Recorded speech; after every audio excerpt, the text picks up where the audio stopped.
नमस्कार दोस्तों, मैं रोहतास सिंह मेरे YouTube चैनल द देसी ट्यूटर में आपका बहुत बहुत स्वागत करता हूं और उम्मीद करता हूं कि आप लोग स्वस्थ होंगे और हेल्दी होंगे।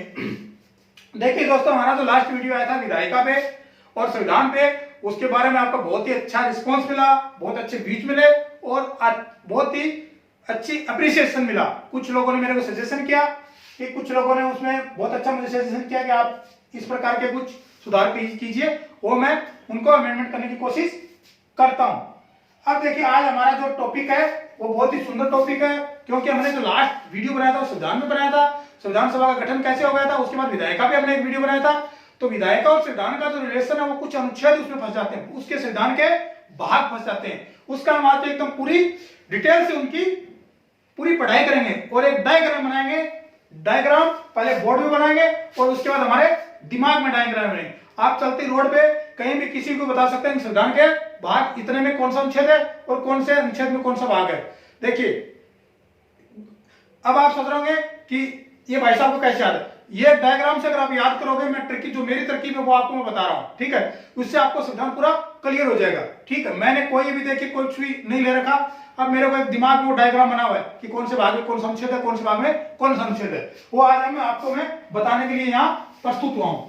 तो एक बार फिर आपका मैं स्वागत करता हूं मेरे YouTube चैनल देसी ट्यूटर में। ठीक है, आज हम पढ़ेंगे भाग के संविधान के भाग और अनुच्छेद, संविधान के भाग व अनुच्छेद। ठीक है, संविधान में मूल रूप से कितने भाग थे? 22। अनुच्छेद कितने से? 395। 20 to 30 395। मूल रूप का मतलब होता है जब संविधान बना था। कब? संविधान के ऊपर हमने एक वीडियो बनाया था 1950 में। जब संविधान लागू हुआ तो उस समय कितने थे? 22 भाग, 395 अनुच्छेद और 8 अनुसूची थी जो बाद में 12 हो गई। ठीक है, अब हम पढ़ेंगे अलग अलग पार्ट्स, अलग अलग अनुच्छेद। बने रहिएगा मेरे साथ में, बहुत ही रोचक विषय है और बहुत ही सुंदर तरीके से आपको समझाऊंगा, आपके दिमाग में बिल्कुल डायग्राम बैठ जाएगा। अब पढ़ते हैं हम भाग एक। क्या पढ़ते हैं? भाग एक। भाग एक में क्या बोलता है? भाग एक बोलता है कि भारत है वो क्या है? संघ व राज्यों का क्षेत्र है। संघ व राज्यों का क्षेत्र है, यानी इसमें कुछ संघ होंगे, कुछ राज्यों का क्षेत्र होगा। संघ होगा पहले, संघ को डिवाइडेशन राज्यों में किया जाएगा, ये इसका डिटेल इसमें दिया गया है। अनुच्छेद क्या बोलता है? अनुच्छेद बोलता है 1 से 4। 1 से 4 अनुच्छेद भाग एक में है।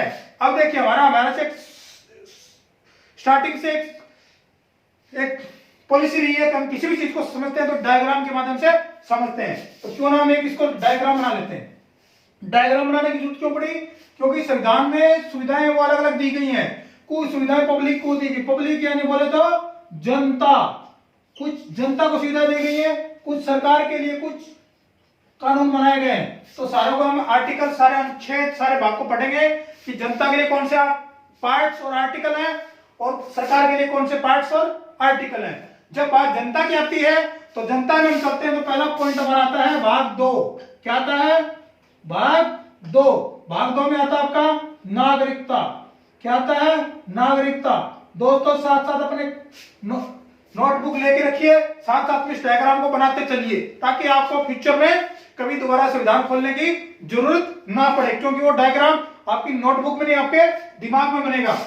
नागरिकता, नागरिकता में क्या बताया गया? अनुच्छेद 5 से 11। एकदम क्रमिक में चलेंगे हम, 5 से 11। 4 तक पढ़ लिया, 5 से 11 नागरिकता का बताया गया। नागरिकता मतलब क्या होता है?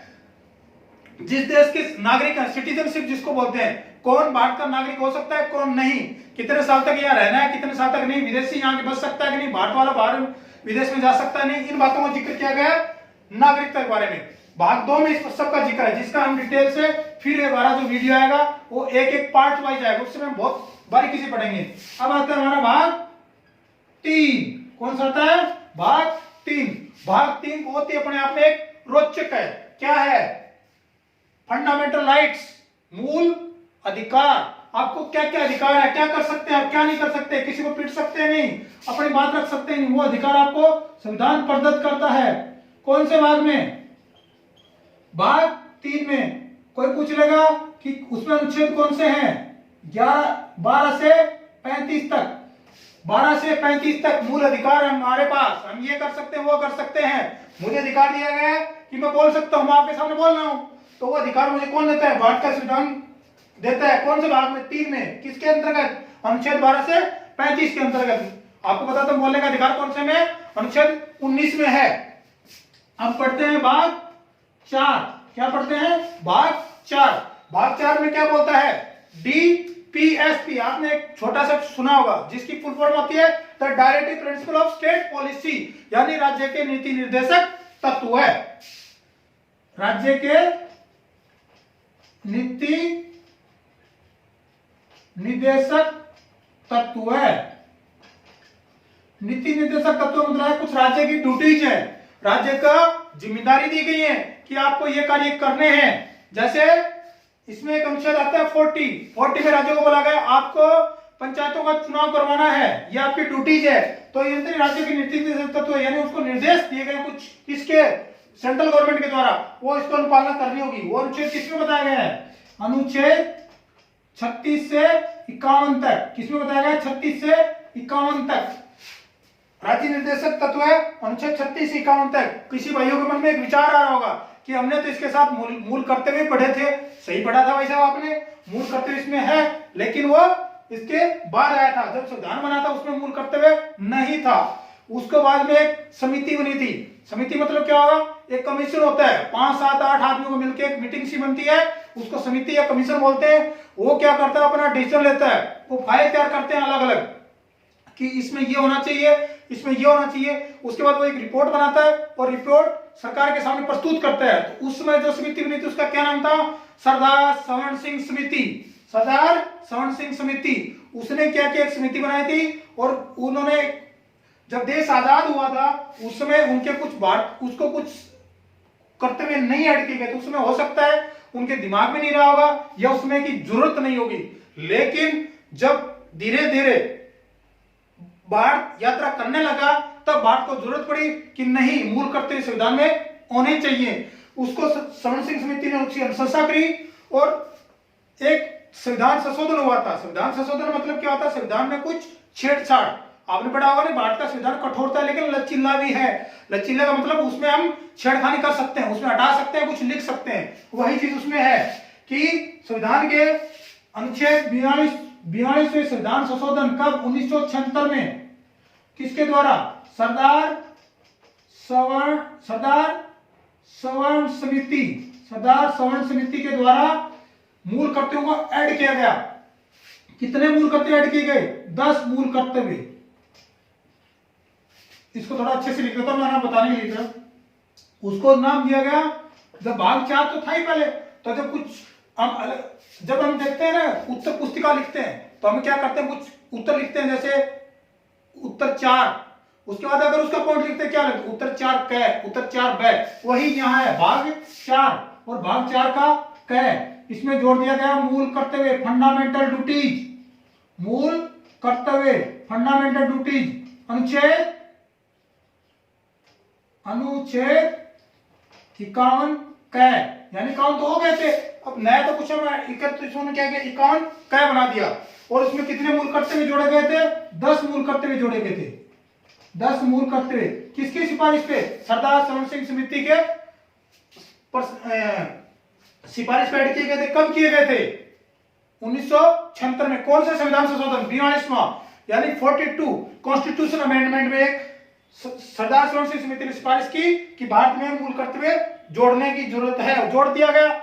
लेकिन कई बार क्वेश्चन आ जाता है कि सरदार सवर्ण सिंह समिति ने कितने मूल कर्तव्यों के लिए अनुशंसा की थी, यानी सिफारिश की थी। उन्होंने मात्र 8 की अनुशंसा की थी, लेकिन सरकार ने सोचा कि मौका है हमारे पास, अब तो जोड़ सकते हैं, तो उन्होंने अपने 2 पॉइंट उसमें घुसा दिए और 2 कर्तव्य उसमें ऐड कर दिया गया। टोटल कितने हो गए, 8 + 2 10। अगर पूछता है कि मूल कर्तव्य कितने जोड़े गए टोटल, तो 10। अगर सरदार सवर्ण सिंह समिति ने कितने जोड़े, 8। अब कई भाइयों को विचार रहा होता है ये भाई साहब तो गलत पढ़ा रहा है कि हमने तो 11 पढ़े। भाई साहब आप सही बोल रहे हैं, मैं ही गलत पढ़ा रहा हूं। नहीं, ऐसा नहीं है। जब 10 जुड़े तो उसके बाद एक 11वां जुड़ा, कब, 2002 में। कौन सा संविधान संशोधन, 84, यानी 84 संविधान संशोधन के द्वारा 2002 में 11वां मूल कर्तव्य जोड़ा गया। मूल कर्तव्य क्यों जोड़ा गया, कौन सा मूल कर्तव्य जो 11वां जोड़ा गया? छोटे छोटे बच्चे थे, भारत सरकार ने सोचा कि भारत की जो शिक्षा नीति है बहुत ही बच्चे हैं वो पढ़ लिख नहीं रहे, ठीक है, तो 2002 में सरकार की आंखें खुली शिक्षा के प्रति और उन्होंने एक संविधान संशोधन किया 2002 में 84वें संविधान संशोधन, और उसमें क्या किया, 6 साल से लेके 14 साल के बच्चों के लिए शिक्षा अनिवार्य कर दी गई, निःशुल्क और अनिवार्य कर दी गई। यानी उनके ऊपर कोई डंडा नहीं चलाया गया, नहीं, उनको एक तरीके का उनको ड्यूटी कर्तव्य दिया गया, किसको, बच्चों के पेरेंट्स और गार्जियन को, कि आपको बच्चों को शिक्षा दिलाना है। ये जोड़ा गया था 11वां। इसको लिख सकते हो आप कि 6 साल से लेकर 14 साल के बच्चों को शिक्षा निःशुल्क और अनिवार्य कर दी गई थी। तो ये 11 मूल कर्तव्य थे जो भाग 4 क में जोड़े गए थे। अब हम आते हैं भाग 5 की तरफ। भाग 5 में क्या है, जब सरकार आ गई, सरकार आपको पता होगा ना, सरकार जब भी बनती है तो दो सरकारें बनती है, कौन कौन सी, एक सेंट्रल गवर्नमेंट और एक स्टेट गवर्नमेंट, ठीक है। सेंट्रल गवर्नमेंट किसको बोलते हैं, केंद्र सरकार, किसको बोलते हैं, केंद्र सरकार, और स्टेट गवर्नमेंट को क्या बोलते हैं, राज्य सरकार, राज्य सरकार। हो सकता है मैं छोटा लिख रहा हूं, आपको थोड़ा समझ नहीं आया, लेकिन थोड़ा सा मैं शायद हो सकता है पढ़ सकते हैं आराम से। सरकार 2 प्रकार की होती है, केंद्र सरकार और राज्य सरकार। केंद्र सरकार और राज्य सरकार जैसे इनमें अनुच्छेद सीमित है, कंसिस्ट है, समाहित है, अलग अलग पार्ट्स में अलग अलग अनुच्छेद दिए गए, तो इनमें भी कुछ अनुच्छेद थे। अब केंद्र सरकार कौन से भाग में आता है, भाग 5, और राज्य सरकार कौन से में आता है, भाग 6। अनुच्छेद इसमें अपने आप में समाहित है, कौन से, 52 से 151, और इसमें अनुच्छेद 151 से 237। ये डायग्राम आप साथ साथ बनाते चलिए, ताकि आपको बाद में फ्यूचर में कभी भी कोई भी कंपटीशन एग्जाम होता है, दोबारा से आपको संविधान की बुक खोलनी नहीं पड़ेगी। एक बार वापस रिवर्स मारिए, माइंड को थोड़ा सा रिवर्स कीजिए, और थोड़ा सा अगर मोटा मोटी देख लेंगे तो आपको संविधान कंप्लीट हो जाएगा। अब देखिए, राज्य सरकार बता दिया। अब केंद्र सरकार को हम क्या करते हैं, टॉपिक वाइज पढ़ते हैं। केंद्र सरकार भी ऐसा तो नहीं कि केंद्र सरकार बना दी गई है केंद्र सरकार, नहीं, केंद्र सरकार भी कुछ स्तंभ है, नीचे उसके कुछ नींव रखी गई है। 3 पार्ट है उसके, क्या, पहला पार्ट है कार्यपालिका, जो हमने विधायिका में पढ़ा था, कार्यपालिका। कार्यपालिका में क्या आता है, राष्ट्रपति, राज्यसभा, लोकसभा, सब कार्यपालिका है। कार्यपालिका में अनुच्छेद कितना है, 52, 52 से 78, 52 से 78। उसके बाद अनुच्छेद आता है, सॉरी, कार्यपालिका बाद आती है विधायिका। विधायिका किसको बोलते हैं, संसद को। विधायिका किसको बोलते हैं, संसद को। संसद में अनुच्छेद कौन से समाहित है, 79 से 123, 79 से 123। संसद में जो 1 2 3 तक, 1 2 3 जो अनुच्छेद है बहुत ही महत्वपूर्ण है। राष्ट्रपति का अध्यादेश, जब कोई भी जरूरी होती है, सरकार को सख्त जरूरत लगती है, तो अध्यादेश जारी करा के, जैसे अभी किसान आंदोलन कर रहे हैं, ये क्या एक तरीके का जो बिल पास उसमें अध्यादेश हुआ था, वो कौन से इसके हुआ था, अनुच्छेद 123 के तहत हुआ था। अब हम पढ़ते हैं न्यायपालिका, सुप्रीम कोर्ट, उच्च न्यायालय, ये सब किस में आते हैं, न्यायपालिका में आते हैं। न्यायपालिका अनुच्छेद कितना आपका, 124 से 147। ये डिजिट आप ठीक से याद रखिए, ठीक है।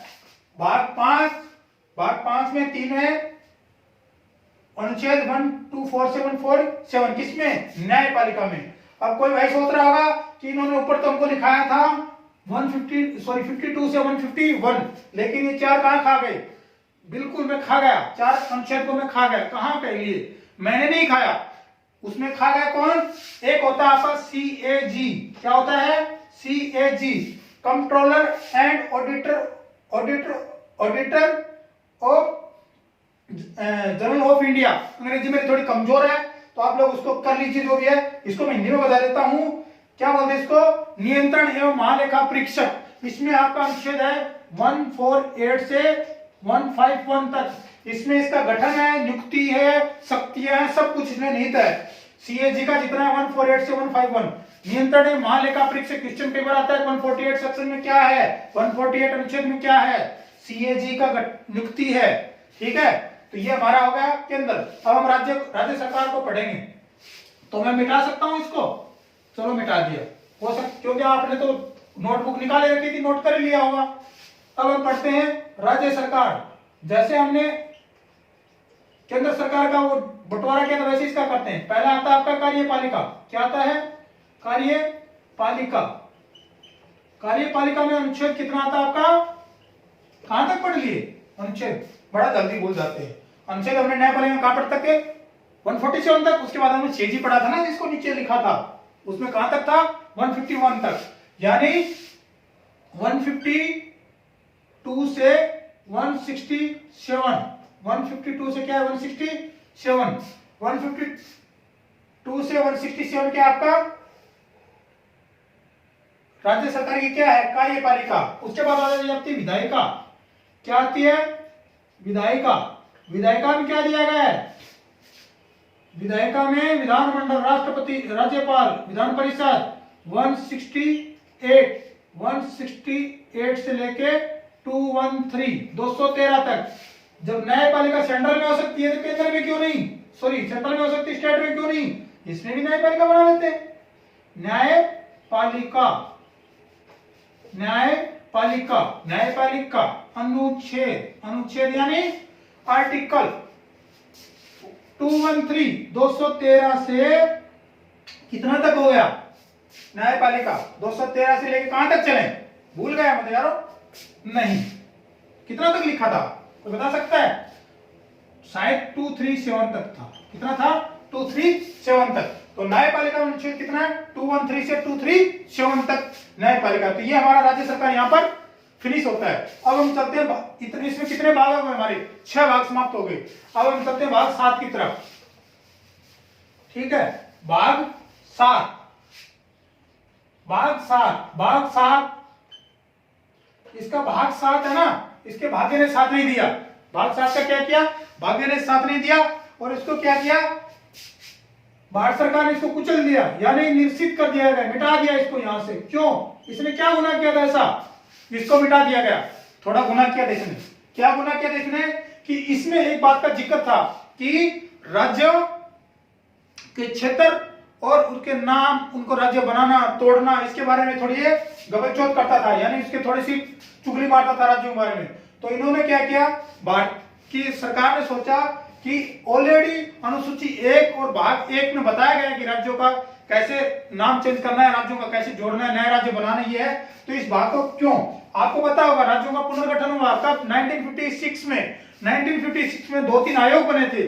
नंबर 1 धर आयोग, उसके बाद एक था JBP था ना, जवाहरलाल नेहरू, वल्लभ भाई पटेल, पटाभी सीतारामैया, तीनों का एक आयोग था। उसके बाद एक था आपका था फैजल अली, जस्टिस थे, सुप्रीम कोर्ट के जस्टिस, उन्होंने भी एक आयोग बनाया था। और उसमें क्या था? आंध्र प्रदेश में एक आमरण अनशन चली थी।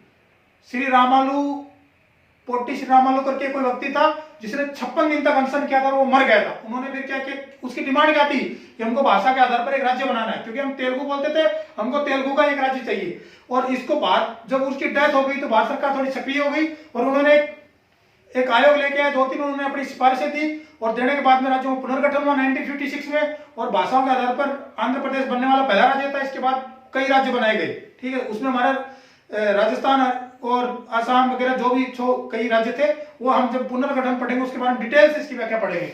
जब हो रहा था तो इसको क्या, इसकी कोई जरूरत नहीं समझी तो इसको मिटा दिया गया। मिटाने के लिए क्या करना पड़ा? मैंने पहले बताया था आपको कि किसी भी भाग या किसी कानून को बनाने के लिए संविधान संशोधन करना पड़ता है। और संविधान संशोधन करने, कौन सा संविधान संशोधन हुआ था? 7वां संविधान संशोधन, 7th कॉन्स्टिट्यूशन अमेंडमेंट के द्वारा भाग 7 को हटा दिया गया। अब कई सोच रहे होंगे कि इसको याद नहीं, भूल गया, पता नहीं, बता नहीं रहा कि इसमें अनुच्छेद कौन सा था। बताएंगे भाईजान, वेट कीजिए। अनुच्छेद 238, 238 अनुच्छेद इसमें अपने आप में निहित है। अब हम चलते हैं भाग 8 की तरफ। भाग 8 में क्या बताया गया है? भाग 8 में बताया गया है केंद्र शासित प्रदेश, यूनियन टेरिटरी, केंद्र शासित प्रदेश, केंद्र शासित प्रदेश, केंद्र शासित प्रदेश। अनुच्छेद कहां तक? 238 तक आ गया ना, 239 से 242। इसमें केंद्र शासित प्रदेशों के बारे में जिक्र किया गया है। अब हम पढ़ते हैं भाग 9। तो भाग 9 के लिए भैया हमको यहाँ से मिटाना पड़ेगा। क्यों? कि भाग 9 है वो बहुत बड़ा है, बड़ा नहीं है यार, वो छोटा है, लेकिन उसमें बताने का तरीका मेरा बड़ा है। भाग 9, भाग 9 क्या है? स्थानीय स्वशासन। साथ साथ लिखते चलिए दोस्तों, स्थानीय स्वशासन अनुच्छेद 243। अब कोई सोच रहे होंगे यार ये तो बड़ा बता रहा था, लेकिन अनुच्छेद 243, लेकिन 243 छोटा नहीं है। 243 को क्या किया? इसकी जड़ें बना दी अलग अलग। अब हम जड़ें बना लेते हैं, इसकी जड़ें बनाने के लिए क्या करना पड़ेगा? जड़ बना लेते हैं। पहला, अब इसमें देखो भाग 9 मैंने आपको जब भाग 4 पढ़ा था ना हमने, इसमें राज्य के नीति निर्देशक तत्व और फंडामेंटल ड्यूटीज के बारे में जो पढ़ा था, भाग 4 में क्या किया? फिर हमने 4 का जोड़ा था। वैसे इसमें इसके साथ भी बेचारे के साथ धोखा हुआ है। इसमें भी भाग क्या कर दिया?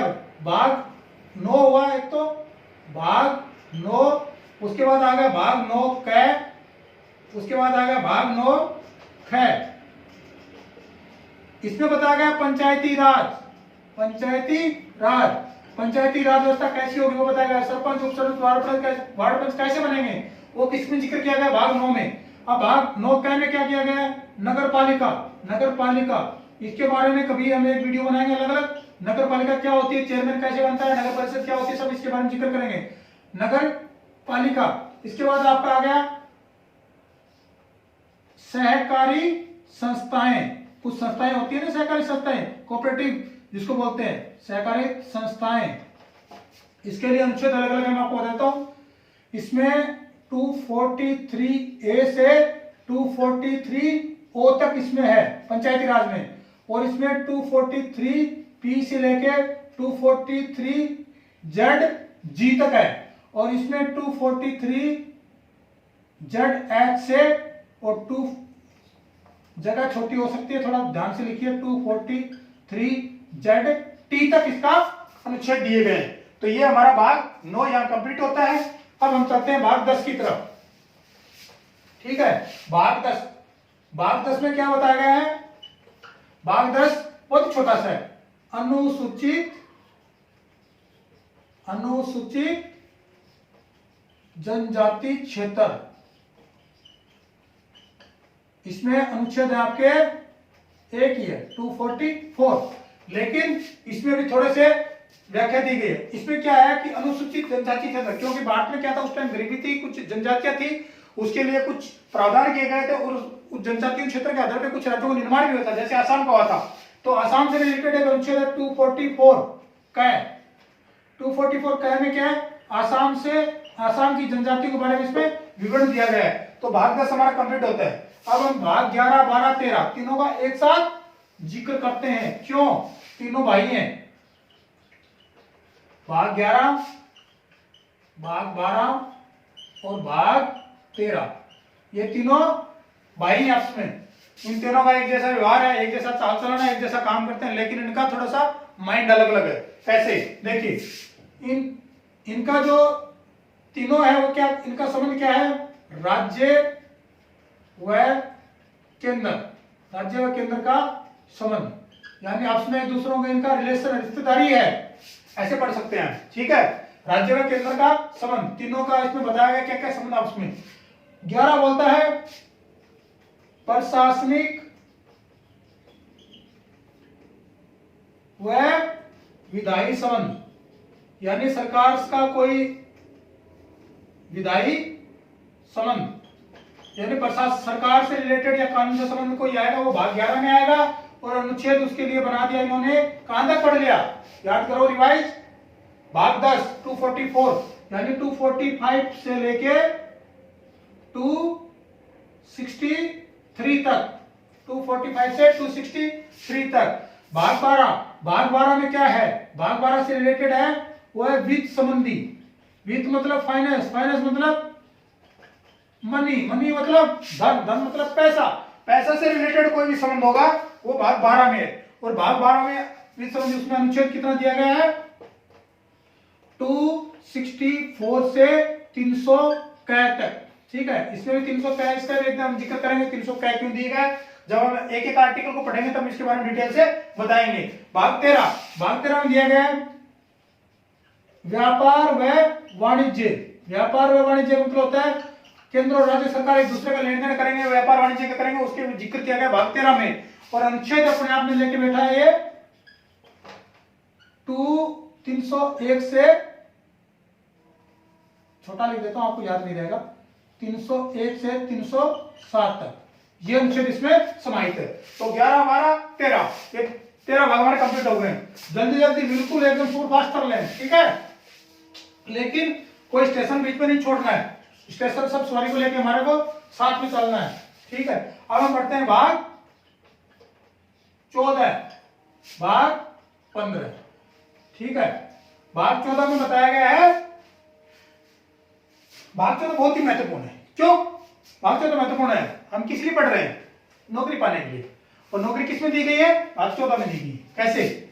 केंद्र व राज्य के अधीन सेवाएं, सेवाएं मतलब नौकरी होता है, ठीक है ना। बोलते हैं सेंट्रल गवर्नमेंट सेवा है, स्टेट गवर्नमेंट सेवा है। तो ये इसके जितनी नौकरी है, एसएससी, यूपीएससी, आरपीएससी, सब इसके अंतर्गत आती है, ठीक है। आईएएस आईपीएस जितने बनते हैं इसके अंतर्गत बनते हैं। इसका हम जब डिटेल से पढ़ेंगे अलग अलग आर्टिकल वाइज, उसमें हम पढ़ेंगे यूपीएससी, एसएससी सब पढ़ेंगे, ठीक है। इसका अनुच्छेद मैं लिख देता हूं आपका।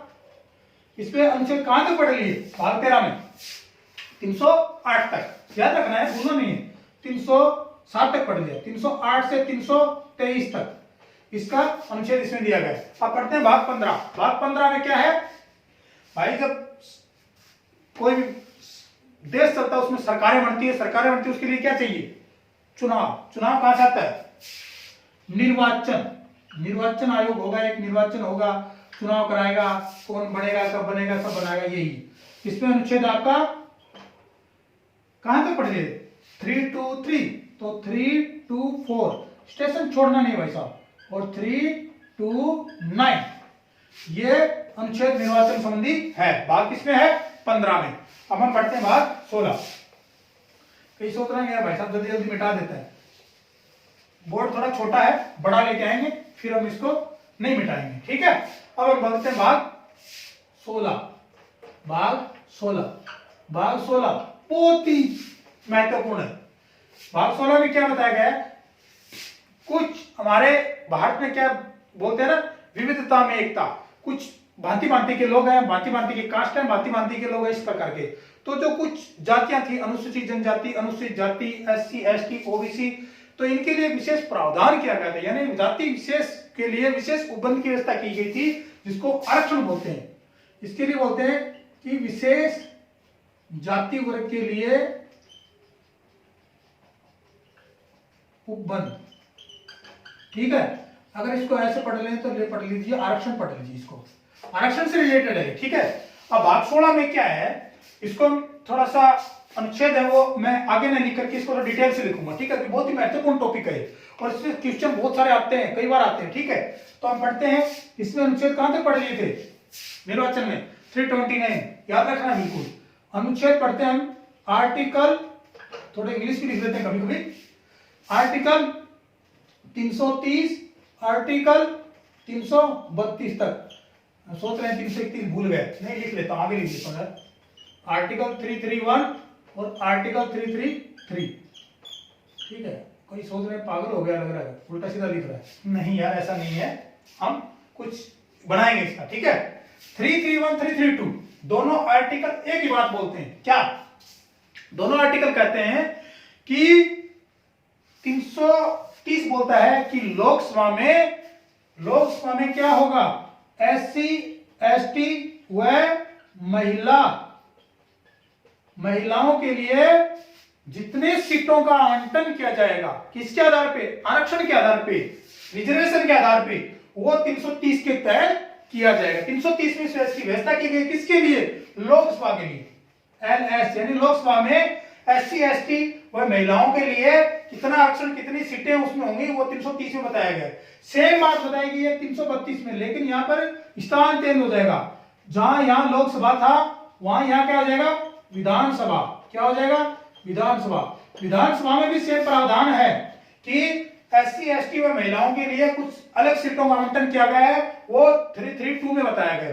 अब चलते हैं 331 334 की तरफ। 331 है वो भी दोनों एक जैसे हैं। AI यानी एंग्लो इंडियन, एंग्लो इंडियन। अब कुछ सोच रहे हैं ये नाम कहां से लेके आ गया, मैंने विधायी जब टॉपिक हमने विधायी का पढ़ा तो उसमें बताया एंग्लो इंडियन मतलब क्या होगा, जब भारत आजाद हुआ अंग्रेजों का अधिकार था, अंग्रेज चले गए, लेकिन कुछ अंग्रेज थे वो भारत की मतलब उनकी शादी कहां हुई, भारत की लड़कियों से हुई, और कुछ भारत के लोग थे जिनकी शादी मतलब प्यार मोहब्बत हो गया कहां से, अंग्रेजी महिलाओं से, और उनसे जो प्राप्त संतान थी उसको एंग्लो इंडियन बोलेंगे। एंग्लो इंडियन उनके लिए प्रावधान है क्या, लोकसभा में हमने पढ़ा था ना कि राष्ट्रपति 2 सदस्यों को मनोनीत कर सकता है, किसको, एंग्लो इंडियन को, वो यही है कितने, 2 सदस्यों का मनोनीत कर सकता है एंग्लो इंडियन।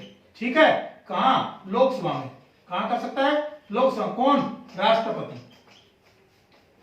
देखिए कितने क्वेश्चन क्लियर हो रहे हैं। 331 में क्या बोला गया, 2 सदस्यों को राष्ट्रपति लोकसभा के लिए मनोनीत कर सकता है। 334 यार गलती कर दिया, 334 नहीं 333 आएगा।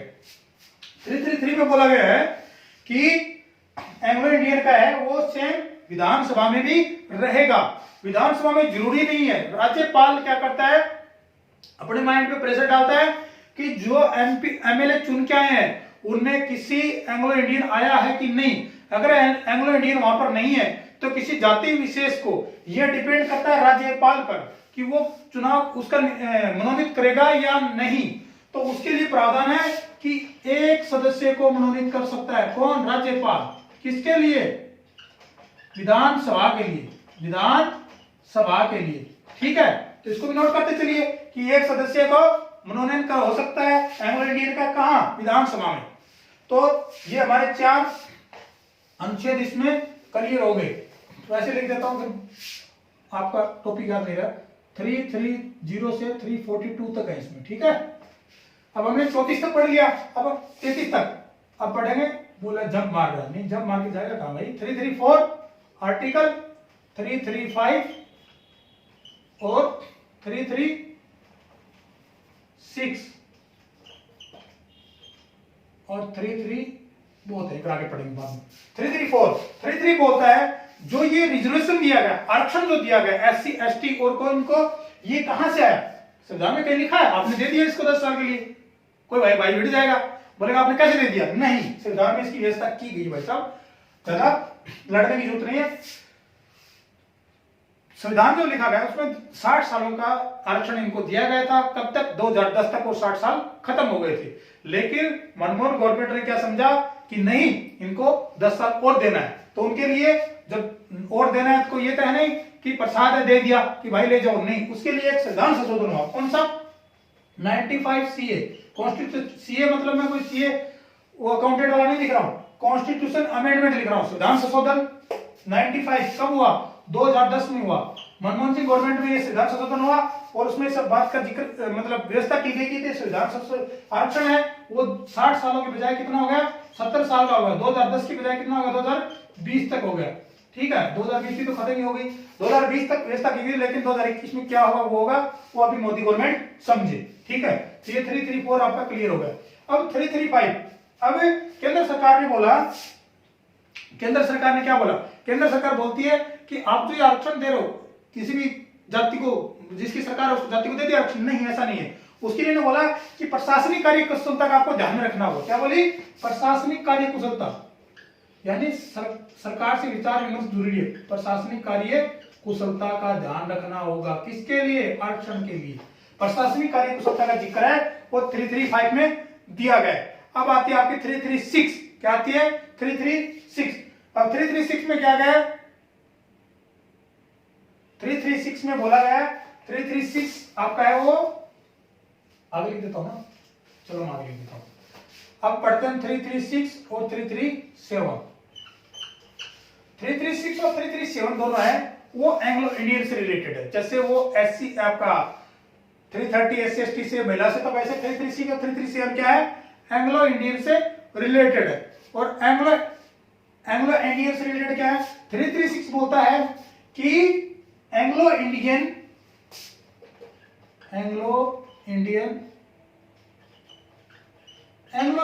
को नौकरी में यानी सेवाओं में छूट दो भाई इनको, सेवाओं में अनुदान या सेवाओं में विशेष सुविधा, विशेष सुविधा कुछ भी समझ लो इसको, दर्जा मान लो, ऑप्शन मान लो, जो भी मान लो।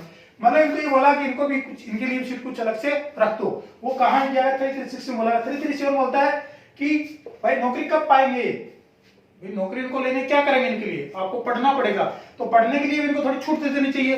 तो वो 337 बोलता है कि इसको शिक्षा में भी कुछ अनुदान दिया जाए, यानी स्कॉलरशिप, फीस माफ की जाए, शिक्षा अनुदान यानी शिक्षा में कुछ अनुदान दिया जाए इनको, वो 337 बोलता है। अब हम पढ़ते हैं 338। ये 338 सब आर्टिकल है, कहां भाग 16 में है ये 33 मार्कर भी खत्म हो गया लिखते लिखते हैं। 338 आर्टिकल 339 ठीक है, 338 339 और 340 आर्टिकल 340।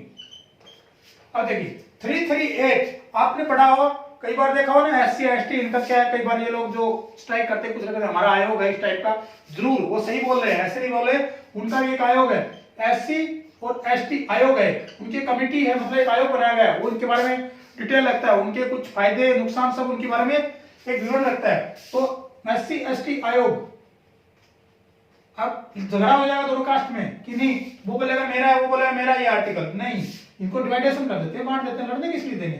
338 SC को दे देते हैं और 338 को क्या बोल देते हैं, ST को, यानी 338 अब SC के लिए, 338 का ST है, ST के लिए दे दिया गया। 339 और 340, 339 में क्या गया, बोलो जो तुम आरक्षण दे रहे हो ये कोई बाप दादा की सरकार तो नहीं, तुम जिसको चाहे उसको दे रहे हो, तो इसके लिए उन्होंने एक बीच में एक अपना आर्टिकल रख लिया, किसमें, सेंट्रल गवर्नमेंट ने, संघ का नियंत्रण, संघ का नियंत्रण, बोलोगी तुम देते रहा लेकिन बेटा मेरे को इसकी बता तो दे किस किस को दे रहा है, किस किस को नहीं दे रहा है। तो 339 में इसका बता दिया गया, संघ का नियंत्रण रहेगा इसके ऊपर। 340 अब बात आ गई SC ST को दे दिया, तो ओबीसी भी बीच में आती है ना, तो उसको हम दे देते हैं ओबीसी आयोग, यानी अन्य पिछड़ा वर्ग आयोग, अन्य पिछड़ा वर्ग आयोग, ठीक है, ये 340 में बताया गया है। अब हम पढ़ते हैं आगे, बहुत सुफास्ट चल रहे हैं, बिल्कुल एक्सीलरेटर में पैर रखा हुआ है, उठाने की कोई हिम्मत ही नहीं कर रहा है। अब देखिए 341 और 342 ये भी दोनों अपने आप में भाई हैं, ठीक है, कैसे, क्योंकि ये राष्ट्रपति से संबंधित है, किससे संबंधित है, राष्ट्रपति से संबंधित है। 341 और 342 आर्टिकल, ये सारे किस में चल रहे हैं, 16 में चल रहे हैं, भूल मत जाना कहीं पिछला वाला स्टेशन छोड़ दिया, आगे वाला कौन सा आएगा। 341 342 राष्ट्रपति क्या बोलता है इसमें, राष्ट्रपति बोलता है कि 341 और 342 के तहत राष्ट्रपति को शक्ति दी गई है 341 में कि किसी भी जाति को, किसी भी जाति को क्या कर सकता है, ऐसी घोषित कर सकता है, क्या कर सकता है, किसी भी जाति को ऐसी घोषित करता है। अब ऐसी कर सकता है तो इसको थोड़ी सी पावर और दे दी गई कि आप एसटी भी बना सकते हो, तो 342 में वो सुविधा दे दी गई, किसी भी जाति को आप क्या कर सकते हो, एसटी घोषित कर सकते हो। कौन कर सकता है, राष्ट्रपति। कौन से आर्टिकल में, 342 कौन से भाग में, 16 में। यहां पर हम एंड कर देते हैं, ठीक है, 16 का। अब चलते हैं भाग 17 में, किसमें चलते हैं, भाग 17 में। भाग 17 बोलता है राजभाषा, क्या बोलता है, राजभाषा, भाषाओं से रिलेटेड आर्टिकल कहां तक पढ़ लिए थे, जल्दी बताओ यार। 240 भूल गया मैं तो यार, 330 300 चल रहा था ना, चलो 343 से 351, ठीक है ना, मिला लेना है, भूल जाता हूं, ठीक है ना, एक बार नहीं 343 351 से ठीक पढ़ रहा हूं, ठीक है। तो राजभाषा से रिलेटेड है वो 343 340 51। अब भाग 18, भाग 18 तो पढ़ ही चुके होंगे हम लोग, नहीं पढ़ा, चलो पढ़ लेते हैं। आपातकालीन उपबंध, आपातकालीन उपबंध, आपातकाल कब आएगा, जब कोरोना आ जाएगा, नहीं, ये भी आपातकाल था एक तरीके का। आपातकालीन उपबंध मतलब हो गया जब देश पे किसी का अटैक हो जाता है, देश में आर्थिक मंदी आ जाती है, इस प्रकार की कुछ आपातकालीन व्यवस्था आ जाती है, तो उसमें एक व्यवस्था की, आपातकालीन उपबंध व्यवस्था की गई है। अनुच्छेद 352 से 360 के बीच, ठीक है, 360 तक इसमें ये की गई है। अब भाग 19, भाग 19 में बताया गया है आपातकालीन उपबंध अनुच्छेद 352 में क्या बताया, 352 से 360, और 360 में इसका जिक्र किया गया किसका, आपातकालीन उपबंध का। अब भाग 19 में क्या किया गया है, अब इसको थोड़ा सा लिख लेता हूं मैं। विविध और वह परिकीर्ण या राष्ट्रपति उन्मुक्तियां,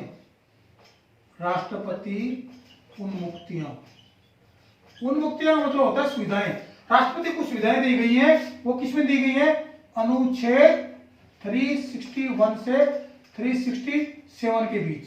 361 367 में भाग 19 में राष्ट्रपति को सुविधाएं दी गई है, मतलब उनको कैसे रहना है, क्या करना है, कैसे गाड़ी घोड़ा जो भी जिक्र किया गया उसमें किया गया। अब हमारा आता है भाग 20। क्या आता है भाग 20? भाग 20 में क्या दिया गया है, CA नहीं, अंग्रेजी नहीं आती, हिंदी लिख लेते हैं, संविधान संशोधन,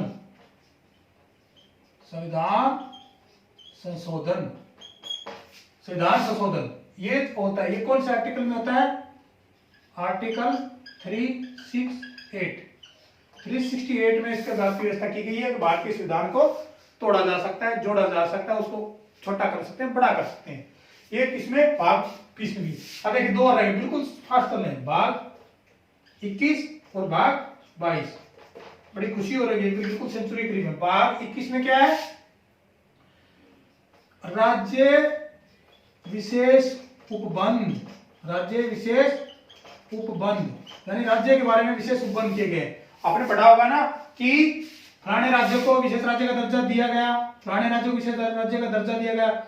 ये 369 से 392 तक ये व्यवस्था है, यानी किसी राज्य को विशेष राज्य का दर्जा देना गया तो उसके लिए हमको भाग 21 से जाना पड़ेगा, उसमें गुजरना पड़ेगा, क्योंकि उसमें पढ़ना पड़ेगा हमको कि उसमें क्या क्या देश सुविधाएं दे सकते हैं, कितना पैकेज दे सकते हैं, क्या कर सकते हैं, उसमें डिटेल दिया गया है। ठीक है, भाग 22 बिल्कुल 99 से हम 100 की तरफ पढ़ रहे हैं। ये हमारा है संक्षिप्त नाम किसका, संविधान का, संविधान के बारे में संक्षिप्त नाम दिया गया है। आर्टिकल कहां है इसके, 393 से 395 द एंड, ये हमारा संविधान यहाँ पर खत्म होता है। ठीक है, अब देखिए कितना छोटा सा संविधान था, हो सकता है लिखने में थोड़ा ज्यादा हो गया, लेकिन हम क्या करते हैं, इसको एक बार सारे स्टेशनों की जानकारी लेते हैं कि कहां का गाड़ी ने हमारी स्टॉपेज किया है। देखिए हम कहां से चले थे, पहला हमारी गाड़ी स्टार्ट कहां से होती, भाग 1 से, संघीय राज्य क्षेत्र आर्टिकल 1 से 4। दूसरा स्टेशन आया था हमारा नागरिकता आर्टिकल 5 से 11। तीसरा मौलिक अधिकार फंडामेंटल राइट्स 12 से 35। और चौथा मूल राज्य के नीति निर्देशक तत्व DPSP directive principle of state policy. इसके तहत हमने क्या पढ़ा था, संविधान की आर्टिकल 36 से 51 तक, और इसमें एक नया जोड़ा गया था, वो क्या जोड़ा गया, भाग 4A में क्या बताया, मूल कर्तव्य में जोड़ा गया था। सरदार सरोवर समिति के द्वारा 1976 में 42वें संविधान संशोधन के द्वारा 10 मूल कर्तव्य जोड़े गए। उसके बाद 84वें संविधान संशोधन 2002 के द्वारा 11वां संविधान संशोधन जोड़ा गया था। भाग 5 में क्या पढ़ा हमने, केंद्र सरकार कितने से कितने तक पढ़ा, 52 से 151 तक, और उसमें भी अलग अलग पार्ट पढ़े। कार्यपालिका कहां तक पढ़ा, 52 से 78 तक। फिर उसके बाद संसद 79 से 123 तक, और उसके बाद पढ़ा हमने नगर पालिका 123 से 147 तक। CAG पढ़ा हमने 148 से 151 तक। भाग 6 स्टेट गवर्नमेंट में आ जाते हैं। स्टेट गवर्नमेंट में आते हैं, क्या पढ़ते हैं हम लोग, स्टेट गवर्नमेंट 152 से 237 तक।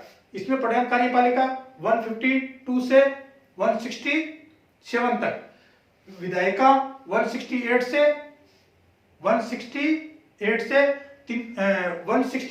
213 तक, 168 से 213 तक। उसके बाद पढ़ते हैं न्यायपालिका 214 से 237 तक। न्यायपालिका खत्म हो रही है, राज्य सरकार यहाँ खत्म होगी। अब हम भाग 7 की तरफ पढ़ते हैं। भाग 7 क्या था, 238 अनुच्छेद निश्चित कर दिया गया था। मैंने आपको जो पुनर्गठन वाली कहानी बताई थी राज्यों की, उसमें उसको हटा दिया गया। उसके बाद भाग 8 केंद्र शासित प्रदेश यूनियन टेरिटरी जिसको बोलते हैं, उसमें 239 से 242 तक अनुच्छेद उसमें दिए गए। इसके बाद भाग 9 पढ़ते हैं। 9 हमने बताया था स्थानीय स्वशासन, जो हमने डिटेल बनाई थी अलग अलग, पंचायती, नगर पालिका और सहकारी संस्थाएं, ये तीनों अलग अलग है। इनमें भी तीनों में अलग अलग अनुच्छेद हैं। आप 243 अनुच्छेद है, 243 ए से ओ तक पंचायती राज में आता है। नगर पालिका में 243 पी से जेड जी तक, इसमें नगर पालिका में। और सहकारी संस्थाएं कहां तक है? 243 जेड एच से जेड टी तक, ठीक है ना। ये जेड जी जेड क्या है, इसको क्या है, जैसे 243 ए, 243 बी, 243 सी, ऐसे करके जेड आएगा, फिर जेड के बाद में जेड ए, जेड बी, ऐसे इस प्रकार से इसको बताएगा, ठीक है। तो ये हो गया हमारा कौन सा 9। 10 में क्या है, अनुसूचित जनजाति क्षेत्रों के बारे में बताया गया। 244 आर्टिकल उसमें कंसिस्ट है। आप पढ़ते हैं 211, 12, 13 राज्यों और केंद्र के आपस में संबंध है। किसी का प्रशासनिक विधायी संबंध है, उसके बाद वित्त संबंध है, उसके बाद व्यापार और वाणिज्य संबंध है। प्रशासनिक विधायी में कितने हैं आर्टिकल, उसमें कितने, कहां तक पढ़ लिया हमने? 244 तक पढ़ लिया ना। तो 245 से लेके 245 से लेके 245 से लेके और 263 तक, और 264 से लेके 300 तक इसमें वित्त संबंधी जो रिलेशन है सेंट्रल गवर्नमेंट और स्टेट गवर्नमेंट की, उसमें है। और उसके बाद आता है वाणिज्य में 301 से 307 तक। 14 में मैंने गवर्नमेंट वाला बताया था आपको, सेवाएं, स्टेट गवर्नमेंट और सेंट्रल गवर्नमेंट की जो सरकारी जॉब्स हैं, सेवाएं हैं, उनके बारे में बताया गया था। उसमें आर्टिकल 308 से लेकर 323 तक डिटेल की गई है। 15 निर्वाचन से रिलेटेड इलेक्शन से, उसमें आपको बताया गया कितना, 324 से लेके 329 तक। 16 जो आरक्षण सवाल था मैंने, जिसमें हमने अलग अलग सबकी 330, 331, 332, 33 सबकी अलग अलग व्याख्या करी थी, वो हमारा क्लियर हो गया। साथ में 330 से 342 तक, और 343 अपने आप में एक अलग से भाग है। 17वां राजस्व से रिलेटेड है। 18वां आपातकालीन उपबंध, 352 से 360। 19 का राष्ट्रपति को विशेष क्या सुविधाएं दी गई है, 361 से 367। 368 भाग 20 में है, और क्या है, संविधान का संशोधन है उसमें, ठीक है। 321 में क्या है, राज्यों को विशेष उपबंध यानी विशेष दर्जा दिया गया है। 369 से 392, और 22 भाग में क्या है, 393 से 95 द एंड। इतना ही हमारा संविधान था। इसको बिल्कुल आप डायग्राम में अंगुलियों पे याद कर सकते हो, ताकि आपको कभी भी कोई भी जानता है। क्योंकि इसमें होता क्या है दोस्तों, देखिए कि जब क्वेश्चन आता है, कई बार पूछ लेता है कि 149 में क्या दिया गया। अब 149 सेक्शन में आता है, अब उसमें दे देगा कि मान्यता नियंत्रण परीक्षा है वो इतने मतलब इतनी साल तक रह सकता है, और उसमें 3 टॉपिक कोई अलग दे दिया। तो जब हमको पता होगा कि मान लेखा नियंत्रण परीक्षा से रिलेटेड है, क्योंकि भाग कौन से में आता है, कौन से भाग में आता है बताइए। न्यायपालिका के बाद हम चले थे तो राज्य सरकार में आ गया ना ये, सॉरी सेंट्रल गवर्नमेंट में आ गया। और सेंट्रल गवर्नमेंट में कहां तक हमें किस में आया था, न्यायपालिका रिलेटेड में आया। न्यायपालिका में 147 तक था, तो 148 151 तक हमने एक अलग से इसको बढ़ा सकते हो आप सीएजी के तहत। तो इस प्रकार जो क्वेश्चन है, तो उसमें हम बिल्कुल से बिल्कुल, कई बार हमारे बोलते हैं ना लक काम करे, लक काम, ये लक नहीं था, माइंड काम किया है, टिक लगा दिया हमने कि 149 कैग से रिलेटेड है, ठीक है। इस प्रकार का हमारे जो छोटे छोटे क्वेश्चन है वो हमारे बहुत जल्दी से हल हो जाते हैं। तो अब हम वीडियो विराम देते हैं, लेकिन विराम देने से पहले आपको बात बता देता हूं, हमारा जो यूट्यूब चैनल है बहुत ही ऊर्जावान चल रहा है। अभी अच्छे सब्सक्राइबर, अच्छी यूज मिल रहे हैं। नाम ही भूल गया यार, चलो लिख देता हूँ फिर, देसी ट्यूटर। अब कुछ सोच रहे हैं कि नाम कहां से लेके आ गया, देसी ट्यूटर। देसी मतलब लोकल लैंग्वेज है, ट्यूटर मतलब स्टडी है, ठीक है। तो देसी ट्यूटर को आप सब्सक्राइब कीजिए, शेयर कीजिए अपने दोस्तों के साथ। कोई वीडियो में आपको कुछ प्रकार की कुछ हो सकता है, मैं ये नहीं माना, आपसे क्षमा मांगता हूं, कोई गलती हो जाती है उसको आप कमेंट के द्वारा बता सकते हैं कि इसमें ये गलत आपने बताया, उसमें सुधार किया जाएगा, ठीक है। और कुछ आपको आगे के लिए कुछ सजेशन है, किसी वीडियो अगर कोई टॉपिक पे आपको पर्टिकुलर चाहिए, वो हम कर सकते हैं। आगे हमारा जो वीडियो आएगा, अभी हमारी ये मान के चलो 15 से 10 तक संविधान पूरी क्लासेस चलेंगे। संविधान को बिल्कुल ऐसे कर लेंगे कि एकदम बिल्कुल लेफ्ट राइट हम चलेंगे, बिल्कुल संविधान कहीं से भी कोई सपने में पूछेगा, सारे अनुच्छेद आएंगे, सपने नहीं आएंगे, ठीक है। तो हम ये वीडियो हमारा एंड करते हैं। आपसे अनुमति चाहता हूं जाने की, लेकिन उससे पहले क्लिक कर देना सब्सक्राइब पे। नमस्कार, धन्यवाद।